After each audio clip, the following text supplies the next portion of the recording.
All right, everybody, we are back at it again. Our second episode in this Iron Maiden album review series, which, if you know how big Iron Maiden's discography is, the 16 albums, hopefully a new one soon, but the 16 albums, this is going to be a pretty long series, but I love tackling these big discographies because there's so much variety throughout the albums and, a lot of stuff, a lot of ways the rankings could go. So I'm pretty hyped about it.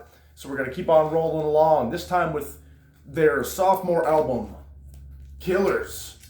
One of the most iconic album covers, Eddie with that axe. This would be the last album, of course, that had Paul Di'Anno on vocals. And then, of course, you got a new, a guy who would stay in the band and be a mainstay for a long time and, would eventually leave and then come back. Adrian Smith doing lead guitar with Dave Murray. So we got a lineup change there, just one person change, and of course the next one will have the iconic and legendary, what many consider and myself consider the voice of Iron Maiden, Bruce Dickinson. He'll be on the next record, but as for now, we're going to talk about Killers here. And man, this album, it really kind of follows suit to the kind of the tone and kind of like. If you watched my first review, I said it's kind of got some more punkier tones to it and kind of a punk vibe going for it, but it's not a punk album at all.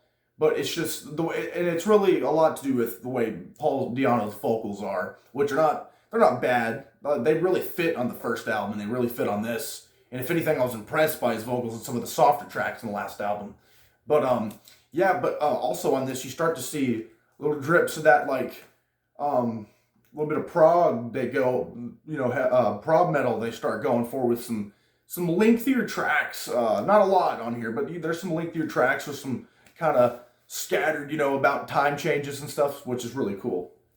But anyways, we open up with the Ides of March, which is just kind of an intro, big build-up. Well, not big build-up, really a small build-up because it's like a minute or so, but it's kind of a cool little, it almost sounds like a siren going off or something. That they're doing on guitar, and then it leads right into, of course, that epic and iconic bass line and guitar riff.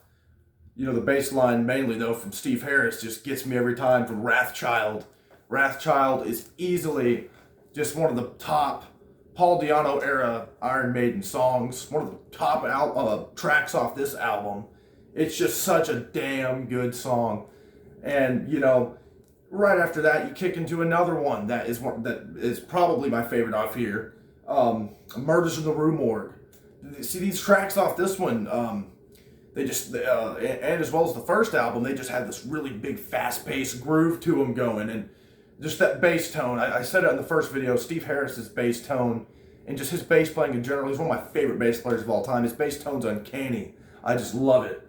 But it's prevalent throughout this album and really any Maiden album, which is great. But yeah, Wrathchild, just incredible way to really kick this thing off and sing the Murders in the Rue Morgue. Then you got Another Life, which is another solid track. And then let's see here. Yep, you end it. Or no, that would be the end of side one because the way it's kind of laid out in the back here is kind of weird. But the track listing. But Another Life is a solid track off here. Then you get the instrumental off this album, Genghis Khan, which is pretty cool. I do prefer the instrumental off the first album more, I'd say, but Genghis Khan's a pretty cool instrumental. Then you end this side with Innocent Exile, which, man, that's another damn good track. I'd probably say my least favorite off track one would be Another Life, but that's still a really, really good one. Not a bad song off that first side, and again, there's not a bad song off the second one. You open it up with Killers, the title track.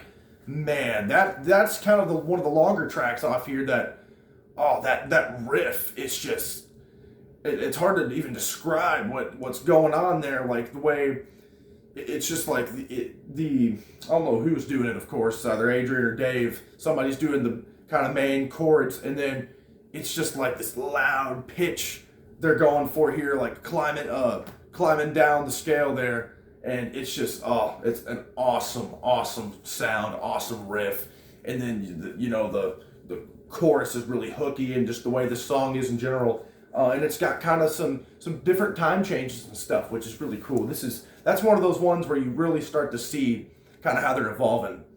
Then you've got Twilight Zone, which is probably one of my least favorites off the album, but it's not bad.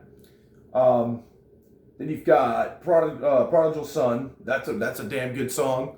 Then you got Purgatory, hell of a track right there, and then of course you end it with Drifter, which is a solid closer. But I will say, side 2, it kind of isn't as well, or it kind of drags a little bit near the end, I would say. But I mean, again, they're not bad songs at all, and I wouldn't even say any of these tracks are filler. But I kind of said the same thing about the first album, where they just start back just top heavy, all that first side, just they blow you away, and then of course the side 2, they give you a couple of just incredible ones in there, and then some that I'm just not the biggest fan of, but are still really, really good songs. But yeah, overall, man, the Paul Di'Anno era is, even though there are only 2 albums, some people it's some of their favorite stuff out there, which is cool, kind of interesting.